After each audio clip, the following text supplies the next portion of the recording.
Bismillahirrahmanirrahim.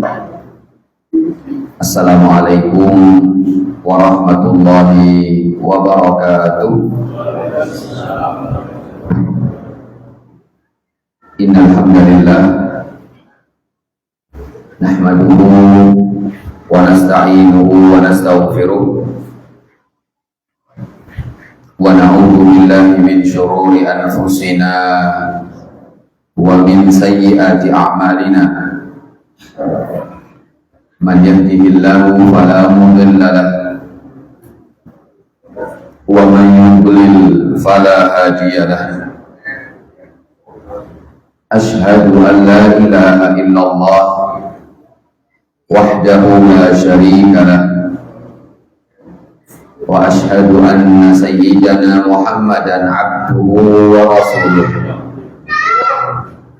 Salawatullahi wa salamuhu alaihi wa ala alihi wa ashabihi wa man sanna bi sunnatihi wa iqtafa atharahu ila yaumil qiyamah wa sallama tasliman katsira. Qala Allah Ta'ala fi kitabihil karim, ya ayyuhalladzina amanu taqullaha haqqa tuqatihi wa la tamutunna illa wa antum muslimun. Ya ayyuhan nasu taqu rabbakumul ladzi khalaqakum min nafsin wahidah wa khalaqa minha zawjaha wa batha minhuma rijalan katsiran wa nisaa'a wattaqullaha alladzi tasaaluna bihi wal arham innallaha kana 'alaikum raqiba. Ya ayyuhalladzina amanu taqullaha wa qulu qawlan sadida yuslih lakum a'malakum wa yaghfir lakum dhunubakum wa man yuti'illaha wa rasulahu faqad faza fawzan 'azima. Amma ba'du, fa inna asdaqal hadithi kitabullah wa khairal hadi hadyu Muhammadin sallallahu alaihi wasallam wa syarrul umuri muhdatsatuha wa kullu muhdatsatin bid'ah wa kullu bid'atin dhalalah wa kullu dhalalatin finnar. Bapak Ibu jamaah Musalla As-Salam yang semoga dirahmati oleh Allah Subhanahu wa Ta'ala. Alhamdulillah, pada malam yang baik ini, malam Jumat, Allah Subhanahu wa Ta'ala memberikan kepada kita kesempatan, semangat untuk tetap menuntut ilmu di tengah mungkin kesibukan yang kita miliki. Tapi seperti inilah yang seharusnya kita lakukan. Bukti kalau kita ingin masuk surga adalah menyempatkan diri untuk duduk di majelis ilmu. Rasulullah sallallahu alaihi wasallam bersabda, "Man salaka tariqan yaltamisu fihi ilman, sahhalallahu lahu bihi tariqan ila jannah." Siapa yang berjalan mencari ilmu, maka niscaya Allah Azza wa Jalla akan memudahkan baginya dengan ilmu yang dia cari jalan menuju surga.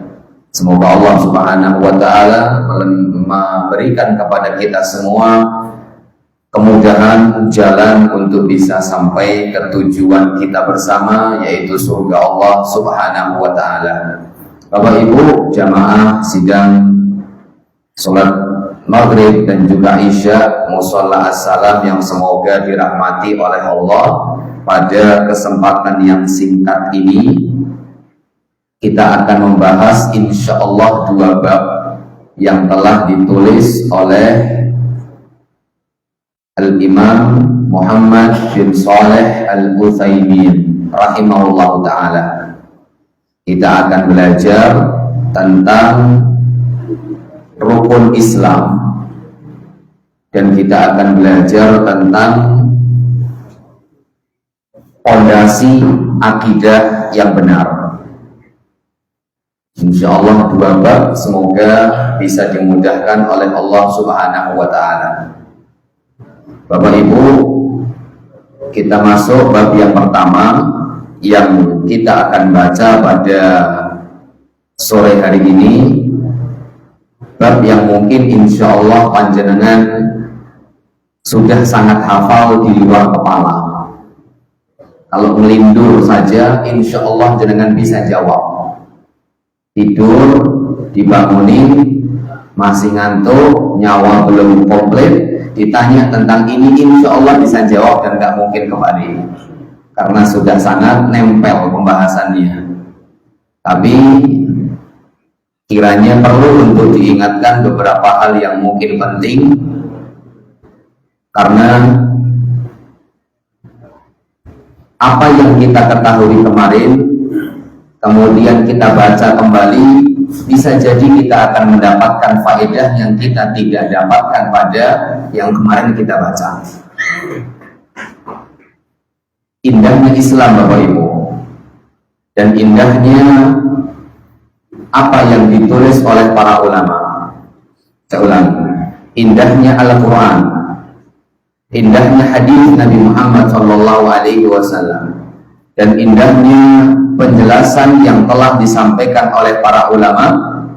Apabila kita baca sekali, misalkan dapat 5 faedah, besok baca lagi kita akan dapat faedah yang tidak kita dapat pada bacaan yang pertama. Besok kita ulang untuk membaca yang ketiga kali, kita akan dapat faedah apa yang kita tidak dapat di pembacaan yang pertama, pembacaan yang kedua, dan seterusnya. Jadi kalau baca bukan pembelajaran agama, tapi hanya baca buku ini sebenarnya kamus. Ada bahasa Arab atau ada kamus berbahasa Arab, judulnya Lisanul Arab. Judulnya Lisanul Arab, lisannya orang Arab. Itu kamus bahasa Arab dimaknai dengan bahasa Arab. Kan ada kamus bahasa Arab, terjemahnya bahasa Indonesia. Tapi ini kamus bahasa Arab, terjemahnya juga bahasa Arab. Ada 19 jilid, hanya bicara tentang bahasa Arab dong. Lisanul Arab 19 jilid. Dia mengatakan, saya baca pertama, saya dapat faedah. Saya ulangi baca kedua, saya dapat faedah baru. Saya baca ketiga, saya dapat faedah yang tidak saya dapatkan di pertama dan kedua. Saya baca keempat, saya dapat faedah yang saya tidak dapat di pertama, kedua, dan ketiga. Kalau tidak salah, beliau menceritakan sampai baca 19 jilid 10 kali. Kita kadang judul pengajiannya kita bertauhid, aduh wis tahu usah mending liyane bae pengajiane. Lagi akidah mana lah liyane bae pengajiane. Bosen akidah-akidah terus. Maka tidak demikian, bisa jadi sesuatu yang telah kita pelajari ketika kita duduk kembali, ketika kita membaca kembali, ketika kita ikhlas karena Allah Subhanahu wa ta'ala, Allah akan berikan ilmu yang belum kita dapatkan pada kesempatan-kesempatan yang lalu. Maka kita berdoa kepada Allah Subhanahu wa ta'ala, Allahumma 'allimna ma yanfa'una warfa'na bima 'allamtana wa zidna ilma. Ya Allah, berikanlah kepada kami ilmu yang bermanfaat dan manfaatkanlah apa yang telah kami ilmui, dan tambahkanlah kepada kami kefahaman di dalam agama ini. Amin ya rabbal alamin. Oke Bapak Ibu, pembahasan kita adalah Arkanul Islam. Mudah ya, rukun Islam. Pertanyaannya mudah sekali. Rukun Islam ada berapa? 6 atau 7? 5. Alhamdulillah. Berarti kan ngelotok ini dengan apalnya ngelotok. Rukun Islam ada 5. Yang pertama adalah syahadat. Yang kedua sholat. Jadi benar kalau ada orang, Ustaz, sholat itu kedua, Ustaz. Ya betul, nggak ada salahnya. Karena memang urutannya dalam rukun Islam, sholat itu nomor 2. Habis sholat, zakat. Oke, habis zakat, puasa. Dan yang terakhir adalah haji jika mampu. Sudah selesai. Kita tutup dengan doa kafaratul majlis. Ya, Bapak Ibu, sebelum saya lanjutkan, tingkatan dalam agama ini itu ada 3: Islam, iman, ihsan. Siapa yang berada di tingkatan Islam belum tentu sampai di tingkatan iman. Siapa yang di tingkatan iman belum tentu sampai di tingkatan yang paling tinggi, yaitu ihsan. Tapi siapa saja yang sudah sampai di ihsan berarti dia beriman, otomatis dia juga Islam. Siapa yang beriman otomatis dia Islam, tapi belum tentu dia ihsan. Ada seorang Arab Badui, Allah Subhanahu wa ta'ala ceritakan kisah ini dalam Al-Quran surat Al-Hujurat.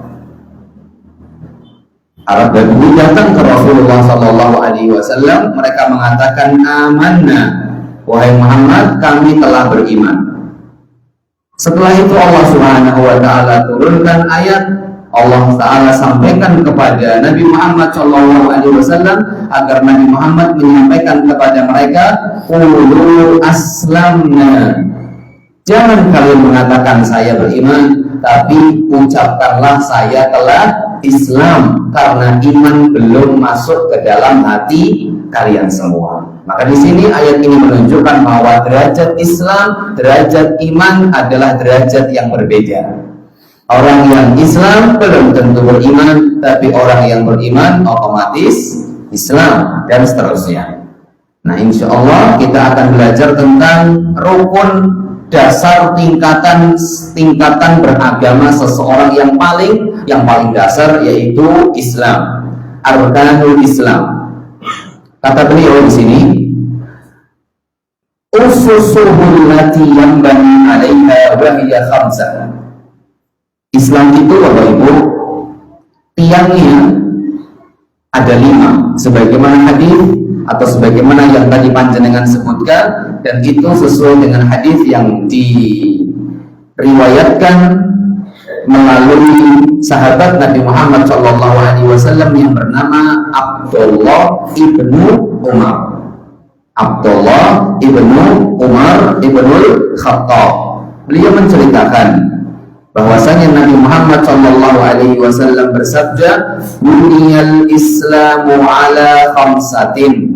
Islam itu dibangun di atas 5.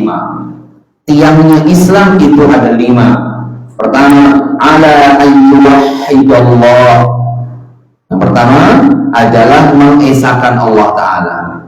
Dalam riwayat yang lain, syahadatu an la ilaha illallah wa anna Muhammadan abduhu wa rasuluh. Pertama, persaksian bahwasanya tidak ada sesembahan yang berhak disembah dengan benar kecuali hanya Allah Ta'ala, dan persaksian bahwasanya Nabi Muhammad adalah hamba dan utusannya. Saya bacakan dulu hadisnya, setelah itu kita akan masuk beberapa faedah penting. Pertama, syahadat. Syahadat itu ada berapa? 2. Syahadat, persaksian bahwa Allah adalah Tuhan semata-mata yang berhak disembah, satu-satunya Tuhan yang berhak disembah. Yang kedua, syahadat bahwasanya Nabi Muhammad adalah hamba dan utusan Allah. Pertama. Yang kedua, sholat tadi sudah. Yang ketiga, bayar zakat. dan yang keempat puasa, dan yang kelima adalah haji jika mampu. Bapak Ibu jamaah yang semoga dirahmati oleh Allah, apa kata Abdullah bin Umar? Hakadha sami'tuhu min Rasulillah. Seperti inilah aku dengar dari Nabi Muhammad sallallahu alaihi wasallam. Berarti Islam dibangun di atas 5 yang barusan telah kita sebutkan. Muttafaqun alaihi, hadisnya diriwayatkan oleh Al-Imam Al-Bukhari dan juga Imam Muslim. Kita masuk syahadat.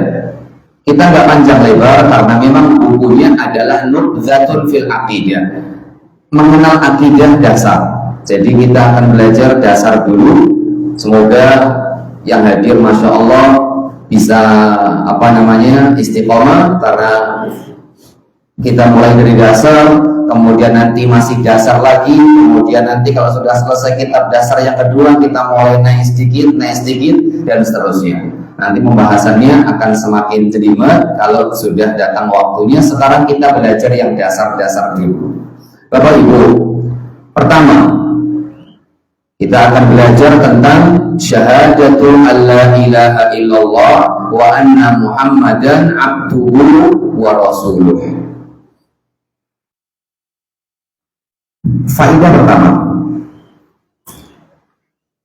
pertama, rukun Islam itu ada 5. Oke. Rukun yang pertama adalah apa tadi? Syahadat. Syahadatnya isinya ada 2. Kenapa Nabi Muhammad SAW menjadikan 2 persaksian menjadi 1 persaksian? Atau saya ulangi, kenapa Nabi Muhammad SAW menjadikan 2 persaksian dalam 1 rukun, yaitu rukun yang pertama? Padahal kalau kita lihat, makanya kata beliau, innama ju'ilat hadhihi syahadatu ruknan wahidan ma'a ta'addudil masyhuri bihi. Nabi Muhammad SAW menjadikan 2 syahadat, bukan 1 syahadat, karena isinya 2, syahadat kepada Allah, syahadat kepada Nabi Muhammad. Ada 2 syahadat, tapi Nabi Muhammad SAW menjadikan 2 syahadat ini menjadi 1 rukun. Tidak rukun pertama syahadat kepada Allah, rukun kedua syahadat kepada Nabi Muhammad, rukun ketiga rukun ketiga adalah sholat. Tapi Nabi Muhammad menjadikan 2 syahadat dalam 1 rukun. Oke, ini faedah pertama. Pertanyaannya, kenapa hal itu? Kenapa Nabi Muhammad SAW menjadikan 2 syahadat menjadi 1 rukun? Kata beliau, wallahu ta'ala a'lam bi muradihi, imma li anna Rasul sallallahu alaihi wasallam muballighun 'anillahi ta'ala. Fasyahadatu bil ubudiyyah war risalah min tamami syahadati alla ilaha illallah. Mudahnya, pertama alasannya, karena Nabi Muhammad itu adalah sosok yang menyampaikan syariat dari Allah. Wasilah itu perantara. Allah Subhanahu wa ta'ala tidak menyampaikan agamanya langsung kepada manusia. Allah langsung menyampaikan kepada manusia, tidak. Tapi Allah menjadikan 1 sosok sebagai perantara. Perantara inilah yang menyampaikan kepada manusia agama Allah Subhanahu wa ta'ala. Sosok inilah yang kita kenal dengan Nabi Muhammad sallallahu alaihi wasallam. Maka Nabi Muhammad disebut muballigh, orang yang menyampaikan. Muballigh, makanya ada seorang dai biasanya istilahnya adalah muballigh. Korps muballigh Muhammadiyah misalkan, karena ada itu istilahnya muballigh. Muballigh itu yang menyampaikan. Nabi Muhammad SAW muballigh, beliau menyampaikan apa? Menyampaikan syariat Allah Subhanahu wa ta'ala kepada manusia. Oke? Nah, Bapak Ibu, maka karena Allah Ta'ala tidak langsung menyampaikannya kepada umat manusia, namun Allah Subhanahu wa ta'ala menyampaikan kepada Nabi Muhammad yang menyampaikan kepada seluruh umat manusia, maka persaksian kepada Allah tidak sempurna kecuali diikuti dengan persaksian kepada Nabi Muhammad SAW, karena kita tidak bisa beribadah kepada Allah dengan benar kecuali dengan mengikuti Nabi Muhammad SAW. Karena Nabi Muhammad yang sudah Allah tugasi, tupoksi Nabi Muhammad, tugas pokok fungsi Nabi Muhammad adalah menyampaikan agama Allah, memberikan informasi kepada manusia bahwa seperti ini Allah itu seharusnya disembah, seperti ini Allah itu seharusnya diibadahi. Kemudian ada orang yang datang mau beribadah, mau mendekatkan diri kepada Allah tidak melalui Nabi Muhammad, maka tidak akan mungkin diterima. Itu alasan pertama. Allah Subhanahu wa Ta'ala, atau mohon maaf, Nabi Muhammad SAW menjadikan dua syahadat menjadi satu rukun karena keduanya saling berkaitan. Syahadat yang kedua, yaitu syahadat kepada Nabi Muhammad, menjadi penyempurna syahadat yang pertama. Karena asyhadu an la ilaha illallah tidak sempurna kecuali dengan mengucapkan wa asyhadu anna Muhammadan abduhu wa rasuluh. Oke? Semoga bisa dipahami. Itu alasan pertama. Alasan yang kedua, karena dua syahadat ini seperti dua sisi mata logam yang tidak bisa dipisahkan. Mata logam itu mesti ada dua sisi yang nggak mungkin bisa dipisahkan, yang nggak mungkin bisa dipisahkan. Syahadat kepada Allah dengan syahadat kepada Rasul Sallallahu Alaihi Wasallam adalah dua hal yang tidak bisa dipisahkan. Kenapa demikian? Karena semua amalan dalam syariat ini tidak akan diterima kecuali melakukan konsekuensi dari isi dua syahadat tadi. Saya ulangi, semua amal dalam syariat Islam, sholatkah, apa saja, tidak akan mungkin diterima oleh Allah Ta'ala kecuali melakukan konsekuensi dari dua kalimat syahadat tadi. Syahadat pertama, asyhadu an la ilaha illallah, saya bersaksi bahwasanya tidak ada sesembahan yang berhak disembah dengan benar kecuali Allah. Apa konsekuensinya? Konsekuensinya kita kalau ibadah hanya kepada Allah, atau bahasa mudahnya ikhlas. Syahadat yang kedua, wa asyhadu anna Muhammadan abduhu wa rasuluh, saya bersaksi bahwa Nabi Muhammad adalah hamba dan utusan Allah Subhanahu wa Ta'ala. Konsekuensinya adalah mengikuti Nabi Muhammad dalam beribadah kepada Allah Ta'ala, atau bahasa mudahnya ittiba. Dan ibadah apapun macam ibadahnya tidak akan mungkin diterima kalau tidak ikhlas dan juga tidak ittiba. Hanya ada ikhlas, tidak ada ittiba, nggak mungkin diterima. Ittiba saja nggak ikhlas, tidak akan mungkin diterima. Jadi salah besar kalau ada orang yang mengatakan kan yang penting niatnya baik. Itu salah besar. Karena niat, karena ibadah itu barometernya, indikator ibadah benar itu dua, zahir dan batin. Zahirnya sesuai Nabi, batinnya ikhlas karena Allah.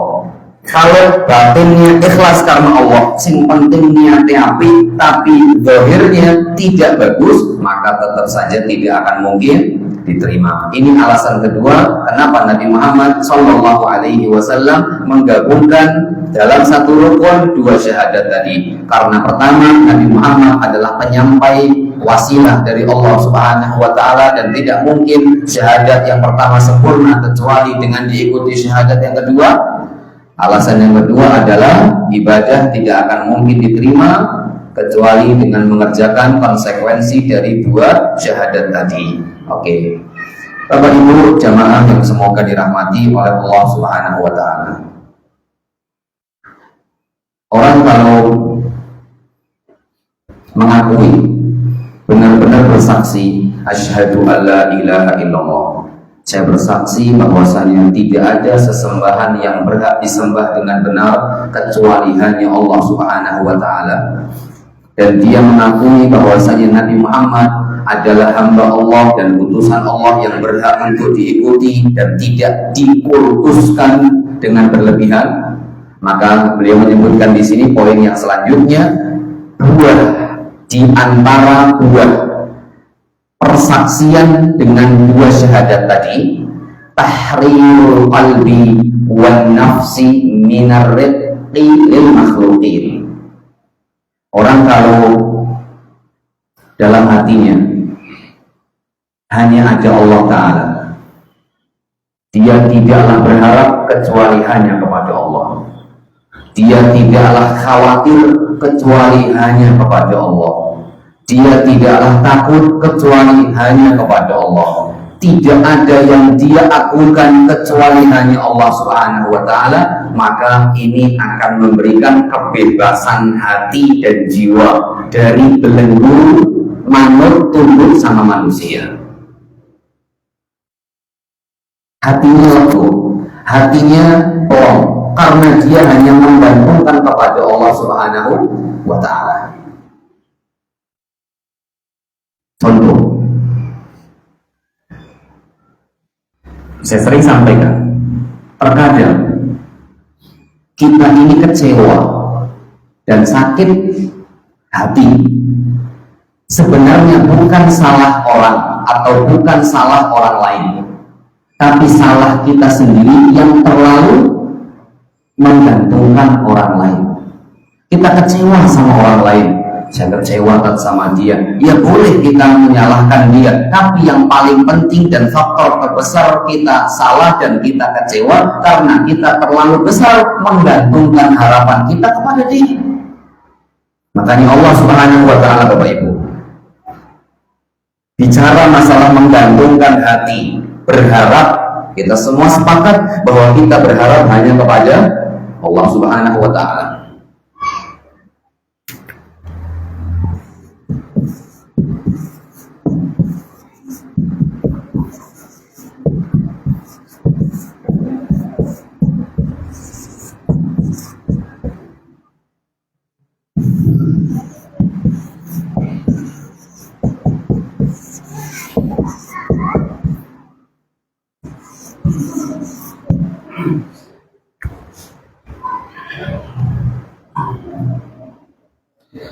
Ada dua ayat. Yang pertama, Allah Subhanahu wa Ta'ala berfirman, saya lupa di ayat berapa, nanti bisa dilihat panjenengan. Wa tawakkal 'alal hayyil ladzi la yamut. Bertawakallah, berharaplah, bergantunglah kepada Zat Hayy. Apa artinya Hayyul? Yang Maha Hidup. Kalau kita sudah jelas Hayyul, Zat yang Maha Hidup, sebenarnya sudah jelas maknanya adalah Allah. Tapi poin terakhir,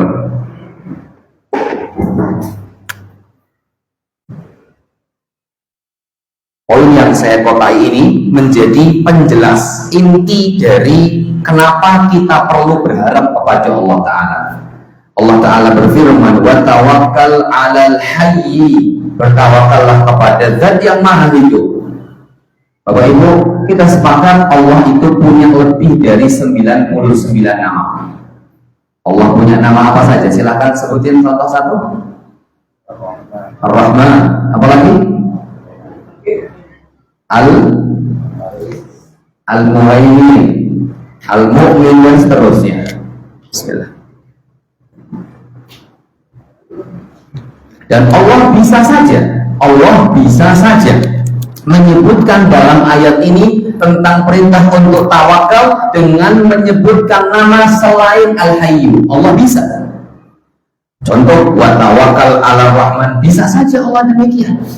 Allah bisa saja mengatakan wa tawakkal 'alal azizah, wa tawakkal 'alal halim. Halim, Zat yang maha lemah lembut, bisa saja. Wa tawakkal 'alal alim, bisa saja. Tapi kenapa Allah Ta'ala menyampaikan wa tawakkal 'alal hayyil ladzi la yamut? Wallahu Ta'ala alam bimuradi, dan bertawakallah kepada Zat yang Maha Hidup yang tidak pernah mati. Yang Maha Hidup yang tidak pernah mati. Maka ini menjadi garis tebal yang perlu kita garis bawahi, bahwa kalau kita bertawakal, kalau kita menyandarkan urusan kita, kalau kita menyandarkan hati kita kepada Allah, sama saja kita menyandarkan kepada zat yang tidak akan pernah mati. Berarti kita menyandarkan kepada zat yang maha sempurna. Dan ini sebagai pesan tersirat dari Allah, siapa yang menyandarkan hatinya kepada zat yang tidak akan pernah mati, pasti bahagia. Dan kebalikannya, siapa yang menyandarkan kepada manusia yang hakikatnya dia pasti mati, maka dia pasti kecewa. Makanya Zakaria, beliau berdoa kepada Allah Subhanahu wa ta'ala, walam akum bidu'aika rabbi syaqiyya. Ya Allah, saya belum pernah kecewa berdoa kepadamu. Bapak Ibu, Zakaria tidak mengatakan walam akum bidu'aika rabbi syaqiyya, saya tidak pernah kecewa ketika berdoa kepadamu tanpa alasan. Ujuk-ujuk bilang walam akum bidu'aika rabbi syaqiyya, tidak, tapi ada alasan yang mendasar. Apa alasannya? Satu, Zakaria adalah orang yang sudah tua. Tuanya tua renta, sampai rambutnya sudah putih. Ada orang rambutnya putih tapi sihnom. Ada? Semir. Ada, yang mungkin nggak banyak banget lah ya. Nggak banyak. Sihnom tak tulis, Iswanan akan pikiran. Jadi Allah Ta'ala menyebutkan Zakaria rambutnya putih, tapi bukan hanya putih, karena banyak orang yang rambutnya putih tapi masih muda. Tapi Allah ingin tegaskan lagi, Zakaria rambutnya putih dan tulang-tulangnya sudah lemah, berarti tua renta.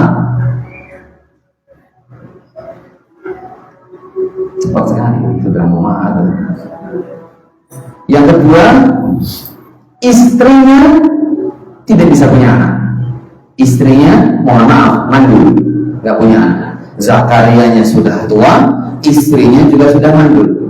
Tapi Zakaria doa, ya Allah, saya ingin punya anak. Dikasih sama Allah Subhanahu wa ta'ala. Kemudian Zakaria mengatakan, walam akum bidu'aika rabbi syaqiyya, saya belum pernah kecewa kalau doa sama Allah Subhanahu wa ta'ala. Jadi ucapan ini bukan ujuk-ujuk diucapkan tanpa ada landasan sebelumnya. Landasannya, beliau sudah tua renta, badannya sudah tingletih, rambutnya wis putih, kemudian istrinya nggak bisa punya anak, tapi ketika dia doa diijabah sama Allah Subhanahu wa ta'ala. Maka ini menunjukkan siapa yang minta sama Allah, menggantungkan hatinya kepada Allah, menggantungkan seluruh urusannya kepada Allah, berharapnya hanya kepada Allah, cintanya hanya kepada Allah, khawatirnya hanya kepada Allah, takutnya hanya kepada Allah, mengagungkannya hanya kepada Allah, tidak akan pernah kecewa hidupnya. Tidak akan pernah kecewa hidupnya. Yang kedua, ayat yang kedua, Allah Ta'ala berfirman, wa tawakkal 'alal azizir rahim. Bertawakallah kepada zat yang aziz. Apa aziz? Perkasa. Rahim, lemah lembut. Penyayang, mohon maaf, penyayang. Kenapa Allah Ta'ala menyebutkan dua nama ini, tidak menyebutkan nama yang lain? Kata para ulama, di antara yang menyebutkan hal ini adalah Syekh Shalih Al-Utsaimin hafizahullah ta'ala. Beliau menyampaikan Allah menyebutkan nama Al-Aziz yang artinya perkasa pada redaksi perintah tentang menggantungkan hati hanya kepadanya. Apa faedahnya? Faedahnya, bertawakallah, gantungkanlah hatimu kepada zat yang maha perkasa. Dengan keperkasaannya, dia mampu menolak segala yang kamu khawatirkan. Dengan maha penyayangnya, dia mampu mendatangkan segala apa yang kamu cita-citakan. Bapak Ibu, silahkan jenengan lihat diri kita masing-masing. Hidup ini nggak lepas dari dua. Kepingin sesuatu, wedi dari sesuatu.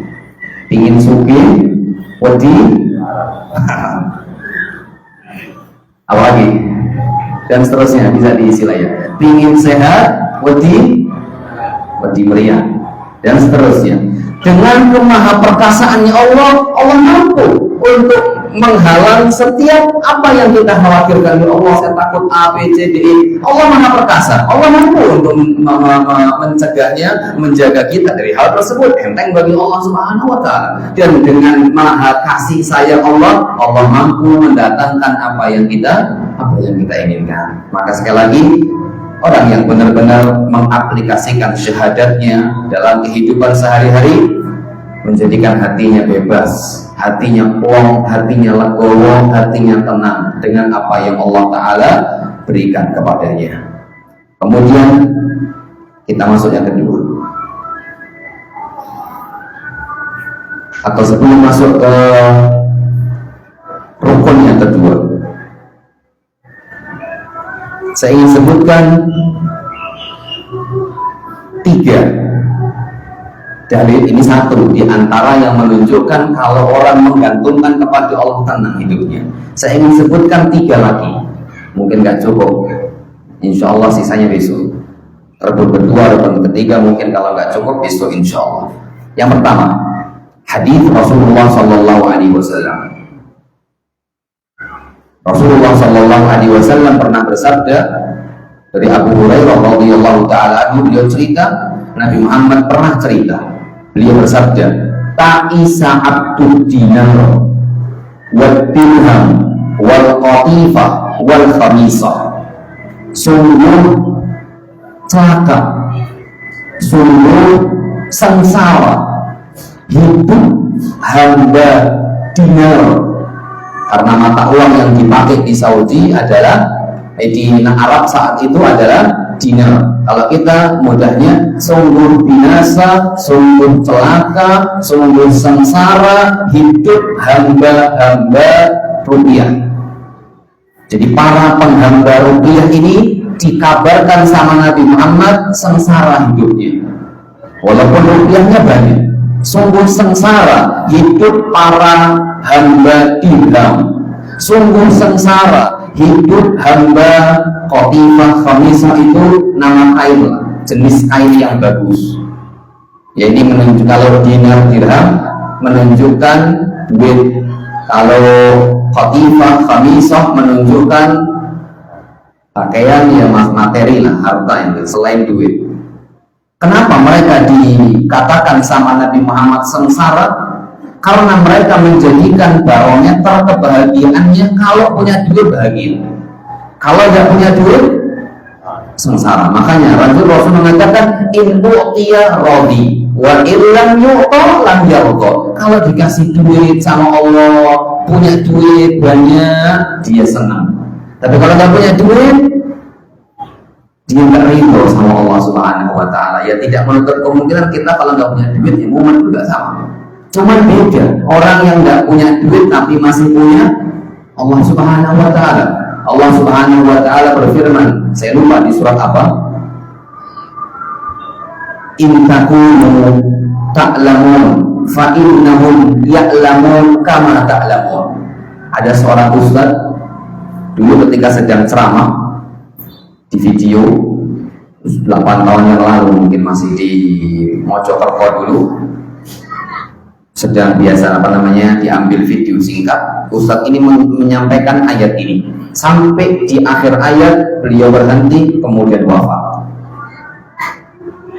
In takunu ta'lamun fa innahum ya'lamuna kama ta'lamun wa tarjuna minallahi ma la yarjun. Jika kamu sedih, ketahuilah mereka di luar sana juga sedih seperti kamu sedih. Mudahnya, jika kita nggak punya duit, di luar sana banyak orang sama-sama nggak punya duit. Jika kita mumet, di luar sana banyak orang yang mumet sama. Jika kita punya utang, di luar sana banyak orang yang punya sama. Tapi bedanya belakangnya, wa tarjuna minallahi ma la yarjun. Tapi kamu masih punya Allah, di luar sana bisa jadi mereka tidak punya Allah. Itu yang membedakan. Kalau bicara sampai beli duit orang, mumet bodoh berarti sama. Orang nggak punya duit nggak menutup kemungkinan, nggak mungkin ada duit orang bahagia memang mustahil. mesti sedih. Mumet mesti mumet.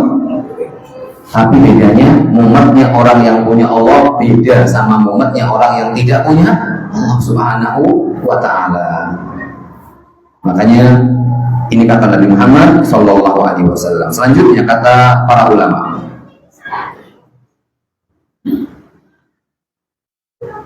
Ma'ruf al-Kirhi namanya. Seorang ulama namanya Ma'ruf al-Kirhi rahimahullah. Beliau mengatakan, ya nafs akhlisi tatakhallasi. Ucapannya pendek tapi dalam. Ya nafs akhlisi tatakhallasi. Wahai jiwaku, ikhlaslah kamu sama Allah Ta'ala, niscaya kamu akan bahagia. Dia mengatakan kepada dirinya sendiri, wahai jiwa, ikhlaslah kamu kepada Allah Ta'ala, niscaya hidupmu pasti akan bahagia. Kurang lebih maknanya demikian. Oke, Bapak Ibu, yang ketiga, qala Dhunnun rahimahullah, ketika beliau ditanya, fima yajidul abdul khalas, wahai Dhunnun, kapan atau pada keadaan seperti apa seorang hamba itu merasa tenang hidupnya? Kata beliau, al-khalas fil ikhlas, kebahagiaan ada pada keikhlasan. Orang kalau ikhlas ngasih sesuatu karena Allah, dikasih setahun, 2 tahun, 3 tahun kemudian yang dikasih itu ternyata punya sifat dan perangai yang jelek kepada kita. Itu kalau nggak ikhlas hatinya, orang kitingan biar saya ngebayari di TK, SD, SMP, SMA, tekan kuliah saya tak bayari pun. Dong wis di wong alay. Itu sesek hatinya kalau nggak ikhlas kepada Allah Subhanahu wa ta'ala. Rukun yang kedua, iqamus shalah, menegakkan sholat. Ternyata nggak cukup. Oke, Bapak Ibu, mungkin itu yang bisa disampaikan. Insya Allah kita lanjutkan di pertemuan yang akan datang. Azan, setelah itu kita selesaikan sampai di sini. Insya Allah kita lanjutkan pada malam Jumat yang akan datang. Rukun yang kedua yaitu sholat, faidah sholat, zakat, faidah zakat, kemudian puasa dan haji dan faidahnya, serta beberapa hal yang insya Allah lebih menarik daripada yang barusan kita sampaikan. Seperti yang disampaikan oleh penulis, kita akan sampaikan pada pertemuan yang akan datang. Billahi taufiq wal hidayah, wa sallallahu ala nabiyyina Muhammadin wa ala alihi wa sahbihi wa baraka wa sallam. Sebelum ditutup dengan kafaratul majlis, sedikit menebali saja pembelajaran kita hari ini tentang masalah mengikhlaskan ibadah kepada Allah, kemudian mutaba'ah mengikuti Nabi Muhammad SAW.